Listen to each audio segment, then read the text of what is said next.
Shalom. ఎఫెసీయులకు రాసిన పత్రిక 3వ అధ్యాయము 20వ వచనము. Ephesians chapter 3 verse 20. మనలో కార్యసాధకమైన తన శక్తి చొప్పున మనము అడుగు వాటన్నిటికంటేను ఊహించు వాటన్నిటికంటేను అత్యధికంగా చేయ శక్తి గల దేవునికి క్రీస్తు యేసు మూలముగా సంఘములో తరతరములు సదాకాలము మహిమ కలుగునుగాక. Amen. Now to him who is able to do immeasurably more than all we ask or imagine, according to his power that is at work within us. To him be glory in the church and in Christ Jesus throughout all generations, forever and ever. Amen. దేవునికి మన పట్ల ప్రణాళికలు ఎంత గొప్పగా ఉన్నవని మనం అనుకుంటున్నామో దానికి మించి, అంటే మన ఊహకు మించి ఉన్నాయనటంలో సందేహమే లేదు.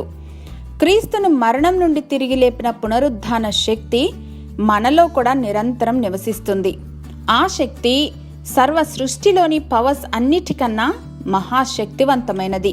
Isn't it amazes us?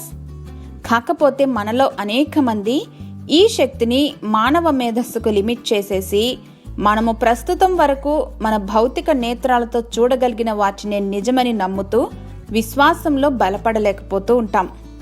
If we haven't seen so many miracles around us, we don't expect to live a miraculous life. కానీ ఇది సరైన పద్ధతి కాదు.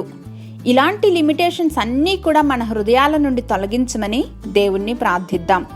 దేవుడు మన బలహీనతలను ఎరిగినవాడు కనుక త్రోసివేయక ఆయన శక్తిని బట్టి, కృపను బట్టి మనలను బలపరిచి దేవుడు చూడగలిగిన రేపటి విజయాన్ని చూడగలిగే కృపను అనుగ్రహించి శాంతి సమాధానాలతో నింపుతారు.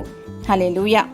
మా దేవా, మా తండ్రి, మీ శక్తి సామర్థ్యములను గ్రహించగలిగిన రీతిగా మా మనోనేత్రములను వాక్య సత్యముతో వెలిగించమని యేసుక్రీస్తు వారి ఘనశ్రేష్ఠ నామంలో హృదయపూర్వకంగా వేడుకొని పొందుకొని మా ప్రియ పరలోకపు తండ్రి. ఆమెన్.